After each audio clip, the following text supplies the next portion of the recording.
ময়মনসিংহের মাসকান্দায় বিসিক শিল্পনগরীতে আগুনে পড়েছে একটি কীটনাশকের গুদাম। প্রায় ১.৫ ঘন্টার চেষ্টায় আগুন নিয়ন্ত্রণে আনে ফায়ার সার্ভিস। সেখানে আছেন সহকর্মী রাকিবুল হাসান রুবেল, সরাসরি যুক্ত হচ্ছেন তিনি আমাদের সাথে। রুবেল, এ বিষয়ে বিস্তারিত জানাবেন।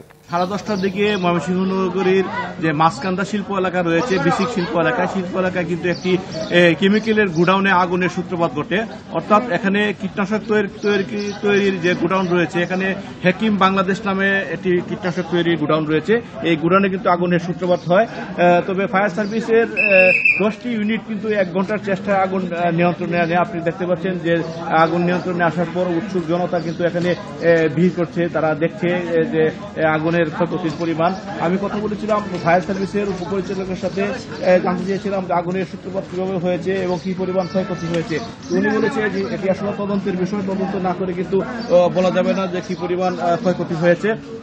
তাছাড়া যে আগুনের সূত্রপাতের কথা জানতে চেয়েছিলাম, তারা বলেছে যে আগুনের সূত্রপাতটি হয়তো যেহেতু এটি কেমিক্যালের গুডাউন, অর্থাৎ কৃষি পণ্য সামগ্রীর যে কীটনাশক তৈরি করা হয়, কীটনাশক তৈরির যে গুডাউন, এই গুডাউনের যে কেমিক্যাল রয়েছে, কেমিক্যাল উত্তপ্ত হয়ে কিন্তু এই আগুনের সূত্রপাত ঘটতে পারে বলে প্রাথমিকভাবে ধারণা করছে ফায়ার সার্ভিস। তো প্রকৃত কারণ কিন্তু এখনো বলা যাচ্ছে না।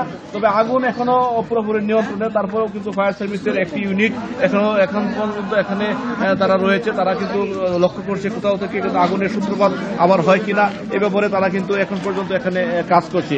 তবে এই ছিল ময়মনসিংহ থেকে আগুন লাগার সর্বশেষ খবর।